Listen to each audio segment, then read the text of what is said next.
Both of these teams, Las Vegas has 9 healthy players right now. They played 7 tonight. And for them to be matched up at 13 with Minnesota. Williams, the drive and the basket. Courtney Williams trying to give the Lynx some life here at 2:45 to go.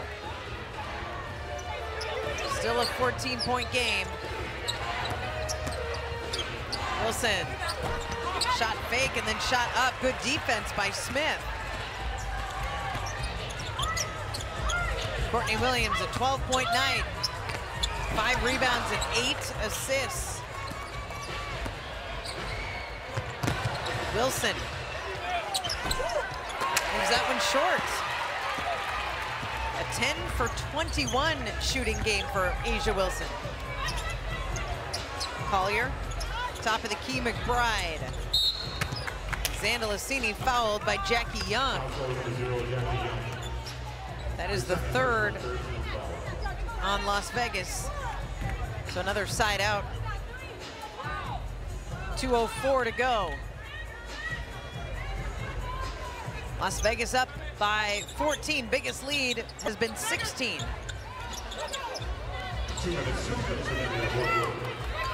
Williams, plumb up on her. Smith. And Elena Smith leaves it short. They'll say nobody from Las Vegas touched it, which is what Smith was hoping for. The Aces have it. Smith with her most disappointing night as a Minnesota Lynx, 7 points on 3 of 8 shooting. And we talked about with Coach Reeve coming into the game, how teams are going to respond to how well she's shooting. She really didn't find the same opportunities that she has been in the early going of this season. And you'll find that throughout any season, the highs, the lows, the ups and downs, the ebbs and flows. You can't have it every night. The thing is, you just don't want multiple players to not be able to find it on the same night, and that feels like what the Lynx have tonight. Collier blocked by Wilson. A'ja Wilson gets her 4th block of the game. When you mentioned that 20-5 run, Marnie, it made me feel like this was a statement time for Las Vegas. These were Connecticut, of course, only undefeated team in the WNBA, but you can make a case that either one of these was the best team in the W, and it just felt like they asserted their dominance throughout this game and on the road as well, their first road game of the season. Wilson, offensive rebound twice, another putback, and one opportunity for A'ja Wilson. We've seen it over and over tonight. A'ja Wilson has been unstoppable in this game today, shooting a hair under 50%. There were times it was hard, but the second half, doing everything that she wants to do. Up to 28 points, 15 rebounds. And that's what I was alluding to, Marnie. Of course, collectively as a team for Vegas, it felt like a statement, but especially for Wilson to say, hey, we are still the 2-time defending champions. I felt like that was a message heard here at Target Center in just this first meeting of the season. And of course, it's early on too, but I'm excited for the matchups to come between these two teams. Oh, yeah. The 4th and 1 opportunity of the game for A'ja Wilson, and 10 fouls drawn tonight. And Wilson at 29 points, 15 boards, 3 assists, 4 blocks, and 2 steals. Timeout by Cheryl Reeve. Would imagine she'll get some substitutions in the game, down by 17 with 45.9 seconds left. And no surprise, Reeve was downplaying this being any kind of measuring stick game or an early season test. She said the most important game was, of course, going to be the next one. But I think this is a good test for Minnesota. Reeve said earlier this week, I like that our team has seen multiple overtime games. You want to see your teams in hard moments. Well, how are they going to respond?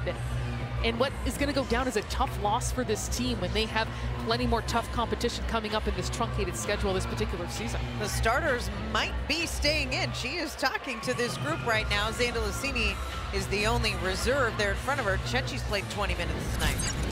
Nafisa Collier and the Lynx go head-to-head with Arike Agumbawale and the Wings. Coverage begins Sunday. That's a 6 p.m. game here at Target Center on Bally Sports. Very interested to see Dallas and how, of course, you always have to look to lock down Arike Gumbawale, but the size that they have is really causing problems. Phoenix, of course, happening right before that. They're a team that's going to want to bounce back after a 1-for-27 performance last night. I believe they are playing tonight as well. But that's a team that you know can be dangerous under their new head coach and getting contributions from Kalia Copper, a couple 30-point games under her belt. So it is tough stretch here for Minnesota. In fact, Phoenix just barely lost to New York. Yeah, 3-point loss for the Mercury against the New York Liberty. That'll be the team coming in here on Friday to Target Center. Alana Smith, offensive rebound. Chechi, the three-pointer is good for Cecilia Zandalicini. 12 points, the highest scoring game of Zandalicini's season. Back in the WNBA for the first time since 2018. Another rebound for Collier as the 4 of the 5 starters remain in the game. The 13th rebound, by the way, for Collier. She's going to have an 18-point, 13-rebound game, but it's going to come in a loss. Final seconds just winding down here at Target Center. 80-66.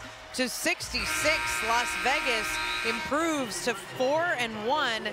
Minnesota drops to 4-2 on a night where the Lynx shoot 37% from the floor. Vegas didn't look like a team that has been struggling defensively, holding a team in Minnesota to 66 points. It was Vegas able to pull away in the second half. They were just the stronger team. The efficiency got going. They cut down on their mistakes. And Marnie, overall, they just put pedal to the metal to say, we're going to beat this team, come away with a win in our very first road conference of the season. A team in Minnesota that is feeling a lot of confidence right now and deliver that kind of message that they are still the 2-time defending champions, and you felt that tonight. An impressive win tonight for the Aces, and the Lynx will hope to recover after dropping their second game of the season. Our next Lynx broadcast on Bally Sports will be against the Dallas Wings on Sunday night at 6 o'clock. For Alex Zappa and Sloan Martin, I'm Marnie Gellner. Once again, final score from Target Center, 80-66. It's the Aces over the Lynx.